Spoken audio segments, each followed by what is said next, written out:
Billionaire Elon Musk's space exploration company SpaceX is poised to launch the world's largest commercial communications satellite tomorrow.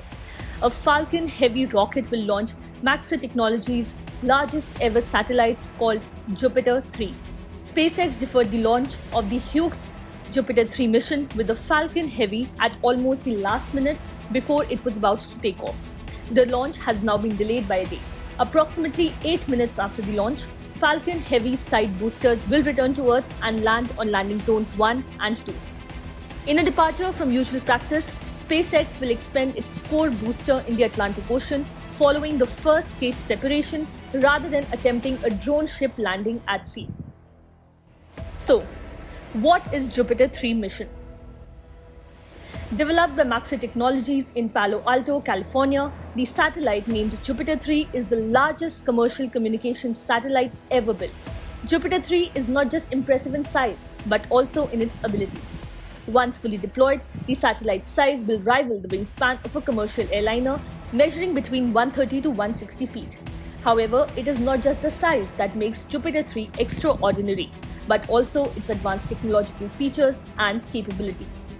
The satellite is expected to double the capacity of the company's satellite fleet with an additional 500 Gbps, enabling them to serve more customers, particularly in areas where cable and fiber connectivity are unavailable or unreliable. The communication satellite will support in-flight Wi-Fi, maritime connections, enterprise networks, backhaul for mobile network operators, and community Wi-Fi solutions across North and South America. Falcon Heavy will push the satellite into geostationary orbit. In a tweet, SpaceX said, Falcon Heavy is vertical at Launch Complex 39A ahead of tonight's launch. The 99-minute window opens at 11:04 p.m. ET and weather is 85% favorable for liftoff. Last week, SpaceX in Indonesia launched a satellite from the US aimed at bringing high-speed internet to remote areas across the island country.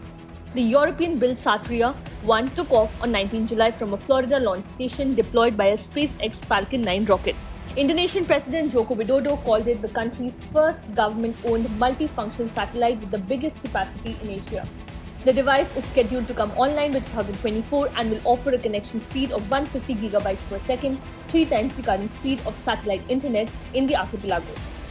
In May, SpaceX sent 2 Saudi Arabia's astronauts, including the nation's first woman in space, to the International Space Station. A SpaceX capsule docked with the ISS on 22nd May as part of a private mission chartered by Axiom Space. The Axiom Mission 2 crew took off aboard a SpaceX Falcon 9 rocket from the Kennedy Space Center. Subscribe to One India channel and never miss an update.